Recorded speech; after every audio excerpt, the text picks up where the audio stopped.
حضرت عمر فاروق کا روحانی فرمان امام قرطبی نے لکھا ہے، فرمانے لگے لوگوں کا ذکر زیادہ نہ کیا کرو، لوگوں کا ذکر کرنا تو بیماری ہے۔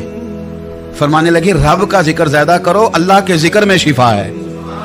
لوگوں کا ذکر ہی کرتے رہتے ہو، اسی کام ہی لگے رہتے ہو، یہ تو بیماری ہے، یہ تو تمہارے دل میں بیماری پیدا کر دے گی۔ ہر وقت سوچو گے اور یہ بیماری آ جاتی ہے، لوگوں کی طرف توجہ رہے تو یہاں حسد پیدا ہو جاتا ہے، یا بغض پیدا ہو جاتا ہے، یا عداوت پیدا ہو جاتی ہے۔